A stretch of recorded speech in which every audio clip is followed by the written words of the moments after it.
Hey Internet, Eric here. Well, I'm going to try a new concept on the channel this year. It's a concept that a lot of people are doing, and they've been doing it for a while apparently. It's called the 12 Days of Christmas. And what I'm going to do is I'm going to actually call it the 12 Days of Christmas Horror. Nothing special, but kind of to separate it from the actual 12 Days of Christmas song. And what it is what you're supposed to do is from December 12th through the 23rd, 12 horror movies you're supposed to watch, 12 videos you're supposed to make in 12 days. I'm going to do my damnedest to do this, with work being, driving me crazy and making me super tired, plus the podcasting. Would do my best to do 12 in 12 days. And a lot of the movies I've chosen for this year, for the most part, are going to be first time watches. Unless they're a second time go around where I don't remember most of it the first time I watched it. So if that makes sense. And I might have a few sprinkled in here that I have seen but have never discussed on the channel before. And I'm not going to discuss anything obviously I've already discussed in the previous video. So we got that out of the way. Now, for the first video of 12 Days of Christmas Horror, I'm going to pick one that I had seen before, but it has been quite a handful of years, and I don't remember jack shit. So first go through, or however you want to say it, first discussion video for my, there goes a motorcycle, for my 12 Days of Christmas Horror, the original Black Christmas from 1974. Now obviously I've said it before, if you're new to my channel, welcome.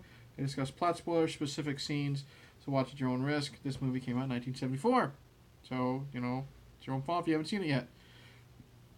Basic plot of this is a group of sorority girls are receiving harassing phone calls at Christmas time, harassing, obscene phone calls, what have you, and they don't know where the calls are coming from. And basically, they're coming from a psychotic killer who is in their attic, and eventually he's stalking them and doing away with them. I watched this for the first time maybe 5 years ago, and it was super super hyped obviously, and I had seen the remake many times, but this one was super hyped. Everyone says it's a classic, blah blah blah, you're gonna love it. And the first time I watched it, I did not enjoy it. I might not have been in the right mood, so lots of times I will go back and give movies a second shot. This time, still didn't like it at all, and we'll get to why. First off, characters. Olivia Hussey, she plays the main girl, I guess you would say. Pretty. That's about it. She's not a horrible actress in this, but I don't think she's given a lot to do. She's good at looking scared when she's got to deal with the harassing phone calls. That's about it. I mean, she's good at being scared. There is a subplot with her, I guess, where she finds out she's pregnant, and she goes to her boyfriend and wants to talk about getting an abortion, and he doesn't want to do that, and then that causes some strife, and then eventually he says he wants to marry her, and she says no, so that causes more strife. Basically what that is I think that's their way of doing, like, giving out a red herring as to who could be doing the killings and the obscene phone calls. But other than that, they don't really give her jack shit to do, in my opinion, and so I didn't really care. Other characters, the only one that I liked was Margot Kidder. Obviously she plays the drunk. Not gonna shit talk Margot Kidder because of her personal life, but she played the drunk and she plays a good drunk. I've loved her since childhood, from the Superman movies. I had a major crush on her growing up, and then I finally saw 70s Margot Kidder, and even better. Check out her in Amityville Horror, and you'll know what I'm talking about. She's fun here. She's spunky. She's sarcastic. She's got the attitude. I like how when they're getting the obscene phone calls, she's the one that, after they hear what's being said, she's the one that takes the initiative. She grabs the phone and she shit talks the guy back. So I like that. There is a scene where she's totally plastered and she talks about turtles having sex to somebody. Super out of place, but it's just one of those, I've already fallen in love with her, character, that I let that awkward scene go. So I liked Margot Kidder a lot. The rest of the characters, there's nothing special about these. The house mom's a drunk, but we didn't really need her because we already had drunken Margot Kidder. And the house mom shtick was she always hid bottles of booze. Like she has one hidden in the toilet, and she's got like in the back of the toilet, the tank, and she's got one hidden in like a Bible or something. I don't know what the pages cut out, so we get it. Okay, you have to drink to deal with all these, crazy sorority girls, but that was done to death. So didn't really care about them. John Saxon plays a police detective or lieutenant again. Well, before Nightmare on Elm Street, he's trying to solve murders. There was a body found in the park or something, and they're trying to find a girl that's gone missing. She was the very first victim, and it just kind of goes nowhere. So, character wise, eh. The character of Billy, who I don't know if he's actually named in this movie actually, but he says the name Billy a lot over the phone, and Agnes and a couple other names. Um, the uh, the killer is pretty much POV the entire time. There's like one scene that I remember where he's not, but it's kind of a cool gimmick in the beginning. Um, it's not really that impressive, seeing it in 2019 because it's been done to death. But it was fine, seeing it in this film. But after a while, the gimmick kind of wore off. You know, it was cool seeing him climb, the rose trestle or whatever to get into the attic. That was kind of cool. And then a couple other POV shots were kind of cool. But then after a while, it ran its course. So, character was the only one I really liked was Margot Kidder. Um, Other things I didn't like. It dragged for a long, long time. I thought it was really, really boring for the most part. We get the first kill really quick, and it's the classic. It was in the movie poster that I showed where the sorority girl was attacked with a sheet of plastic, and it's put over her head, and she's suffocated. And then she's put in the attic in the rocking chair.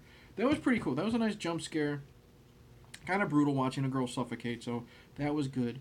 And then there isn't another kill or a death for like another 40 minutes. And in that 40 minutes is we're getting, like I said, we're getting the Olivia Hussey subplot of being pregnant and this and that. And the boyfriend, you're kind of sympathetic with him because, he wants to keep the child and then he wants to marry her. But then they do a good job of making him a red herring because when she turns him down and all this, he goes ape shit on his piano and like destroys it. So you think maybe he's a psychotic killer type of thing. But his acting wasn't that great either, so I didn't give a shit about him. I didn't give a shit about that subplot. I understand why it was there, but it wasn't executed well. Um, yeah, it was really really boring, and I expected a lot more deaths. I think I can count. Uh, let's see here. Suffocation girl, house mom, Margot Kidder, someone off screen. So 4 deaths. I might be missing one. If I was, it's because I was bored at the time. I wanted a lot more than that. I know it's 1974, but I'm not going to excuse that type of thing. Um, Not very gory, but that's okay because the kills were decent. I liked the plastic kill. Margot Kidder's was okay, but I liked the idea of it or the execution of it because she's drunk, she's sleeping off her booze, and then she's stabbed with this crystal unicorn by Billy, and it's cool because her screams are drowned out by some Christmas carolers, and it's cool because I liked how Bob Clark, who directed this, and he also directed Christmas Story and Porky's and stuff like that. I like how it cuts from her getting stabbed. You don't see any like punctures or anything, but you see like it does look cool with the red blood on the clear crystal unicorn. But she's getting stabbed and she's screaming, and then it cuts to carolers and more stabbings and more carolers. So that was cool. The house mom's death, she gets impaled with a hook, and then dragged into the attic. That was cool, even though it was off screen. It was nice. Um, that's about it. There was a kill off screen that, meh. But, and then I didn't like the ending. Didn't like the ending at all. Olivia Hussey's like, she's the final girl, okay? And she thinks she's being attacked by Billy. And she ends up being attacked by her boyfriend, who I think is just trying to calm her down. I don't know. And then accidentally she bludgeons him to death. And I think that by the end of this movie, because I checked out a long time ago, the end of this movie, oh my god, Olivia Hussey is in bed, resting. The cops have taken care of her. I think the cops believe that the boyfriend was the one doing the calls, and then it pans away. You see, like, POV shot of Billy, I'm gonna call him Billy, climbing down. He gets away, and then the phone starts ringing again. I wanted a definitive answer. I mean, I like these, hey, the killer's still out there, but the way this was, like, she's just in the bed. And then he went to another place to start harassing her on the phone. Just go down and kill her. So that left me wanting a hell of a lot more to this movie. Yeah, it wasn't so damn boring. There's a couple of scenes that are somewhat funny. Margot Kidder is being questioned, and the cop asks her for her phone numbers, and she says fellatio and then 2880 or whatever, like Klondike 544, however they called their names, the numbers back then. And then of course John Saxon and his coworkers are reading the phone number on, like, the little piece of paper that the detective took down, and so they're giving him a hard time for the fellatio joke.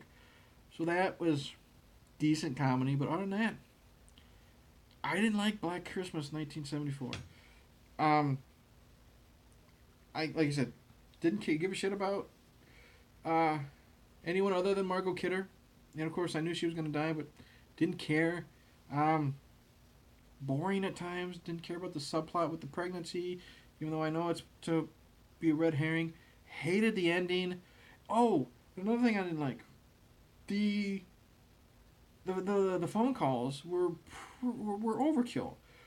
There's way too many phone calls here, and a lot of times I understand, like, the first one is supposed to be very vulgar, like he's saying, suck my cock and lick your clit and all that stuff, just to be vulgar and disgusting, and that's fine.